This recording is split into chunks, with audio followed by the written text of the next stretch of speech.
여러분, 만약에 돈이나 권력, 명예가 아니라 전혀 다른 세 가지가 우리를 지켜주는 가장 강력한 보물이라면 어떠시겠어요?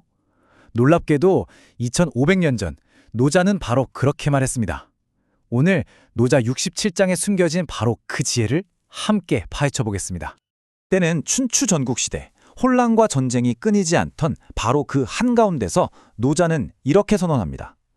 나에게는 세 가지 보물이 있는데 나는 이걸 꽉 붙들고 지킨다.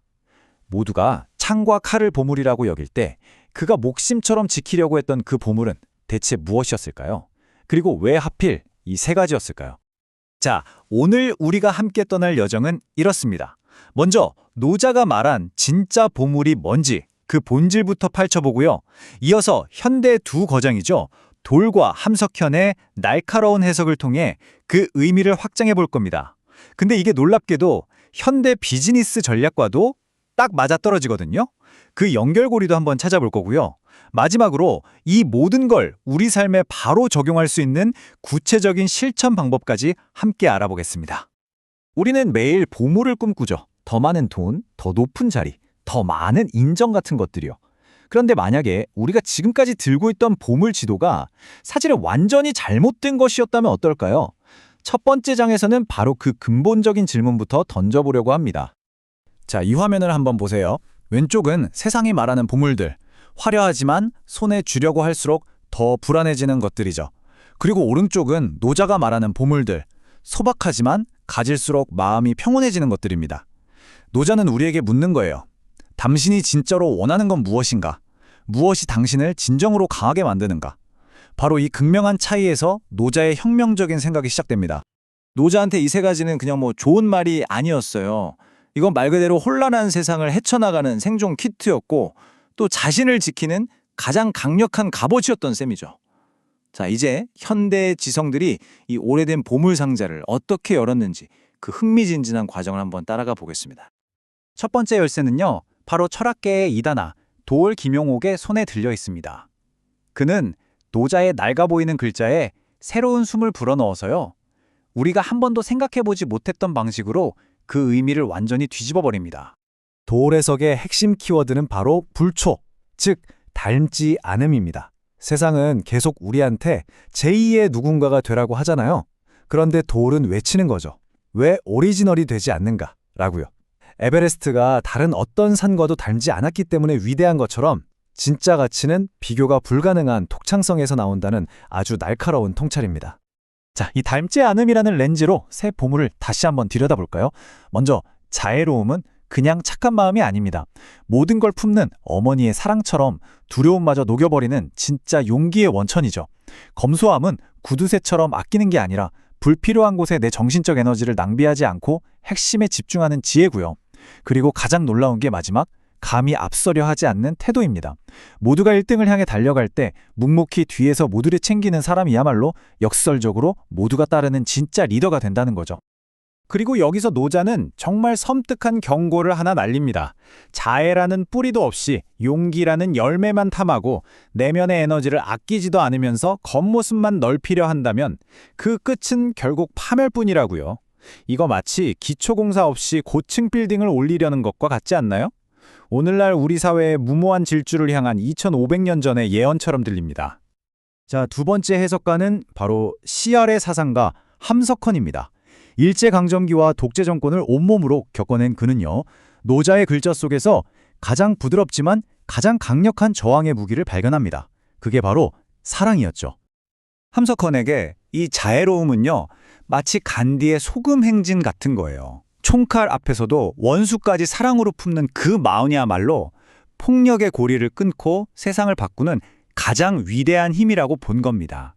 물방울이 바위를 뚫는 것처럼 가장 부드러운 것이 가장 강한 것을 이긴다는 역설의 진리죠.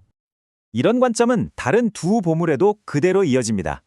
검소함은 나 혼자 잘 살려고 아끼는 게 아니라 그렇게 아낀 것을 굶주린 이웃과 나누기 위한 넉넉함의 준비가 되는 거고요. 또 맨 뒤에 선다는 건 패배가 아니에요. 오히려 가장 소외된 사람의 바로 옆자리에 서서 함께 걷겠다는 가장 용기 있는 연대의 선언인 셈입니다. 그런데 정말 놀랍게도요, 이 2500년 전의 지혜가 바로 지금 월스트리트와 실리콘밸리의 가장 치열한 경쟁 속에서 가장 강력한 생존 전략으로 다시 주목받고 있다면 믿으시겠어요? 자, 이제 노자의 사상을 현대 전략의 관점에서 한번 해부해 보겠습니다. 여러분, 서번트 리더십이라고 들어보셨죠? 리더가 군림하는 게 아니라 팀원들을 섬길 때 최고의 성과가 나온다는 개념이잖아요. 놀랍게도 그 핵심 철학이 노자의 감히 천하에 앞서려 하지 않는다는 말과 정확히 일치합니다. 2500년의 시간을 뛰어넘는 통찰의 순간이죠. 이 세 가지 보물을 현대적인 전략 툴킷으로 한번 바꿔볼까요? 자애로움은 내 팀, 내 신념을 지키려는 강력한 동기에서 나오는 두려움 없는 용기입니다. 검소함은 불필요한 감정 소모나 갈등을 줄여서 핵심의 역량을 집중시키는 최고의 에너지 관리 기술이 되고요. 마지막으로 겸손은 모두가 스포트라이트를 받으려 할 때 조용히 뒤에서 동료들을 빛나게 해줌으로써 오히려 모두의 신뢰를 얻는 중심이 되는 전략입니다. 이 문장 하나가 그 전략의 모든 걸 보여줍니다. 1등이 되려고 하지 마십시오. 그러면 사람들이 당신을 영순위로 만들 겁니다.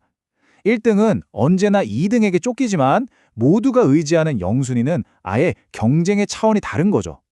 이것이야말로 경쟁에서 이기는 가장 현명한 방법, 바로 경쟁의 판 자체를 바꾸는 지혜입니다.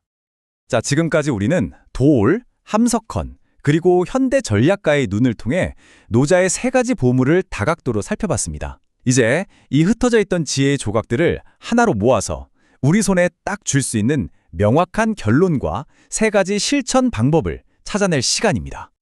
첫 번째 보물, 자애로움에 대한 네 가지 해석을 한번 보시죠. 도울은 이걸 생명의 본능으로, 함석헌은 사회적인 사랑으로, 현대 전략은 용기의 원천으로, 그리고 고대의 주석가 왕필은 최고의 방패로 봤습니다. 표현은 다 다르지만 결국 다 한 곳에 가리키고 있는 거예요. 사랑은 결코 약한 감정이 아니라 나를 지키고 남을 품고 세상을 바꾸는 가장 강력하고 입체적인 힘이라는 사실을요. 그래서 최종 결론은 아주 명확해집니다. 부드러운 보물이 단단한 세상을 이긴다. 세상은 우리에게 더 단단해져라, 더 높아져라 하고 말하지만 노자는 정반대의 길을 보여줍니다. 물이 바위를 뚫고 바람이 산을 깎아내듯이 눈에 보이지 않는 내면의 자애와 겸손이야말로 세상 그 어떤 권력보다 더 질기고 강한 힘의 원천이라는 것. 이게 바로 노자 67장이 우리에게 주는 위대한 역설의 진리입니다. 자, 그럼 이 위대한 지혜를 어떻게 내 삶으로 가져올 수 있을까요? 오늘 당장 시작할 수 있는 세 가지 작은 연습입니다. 첫 번째, 자애로움의 실천. 딱 한 사람에게 아무런 대가도 바라지 않고 따뜻한 말 한마디나 작은 친절을 베풀어 보는 거예요. 둘째, 검소함의 실천. 커피 한 잔 값을 아껴서 더 의미 있는 목표를 위한 씨앗으로 심어두는 거죠. 셋째, 겸손의 실천. 문을 나설 때나 대화할 때 딱 한 번만 다른 사람에게 먼저 가라고 양보해 보세요. 이 작지만 의식적인 행동들이 바로 당신 안에 잠자고 있던 세 가지 보물을 깨우는 첫걸음이 될 겁니다. 오늘 우리는 2500년 전의 낡은 책 속에서 시대를 뛰어넘는 지혜를 발견했습니다. 마지막으로 이 질문을 여러분 각자의 마음에 한번 남겨두고 싶습니다.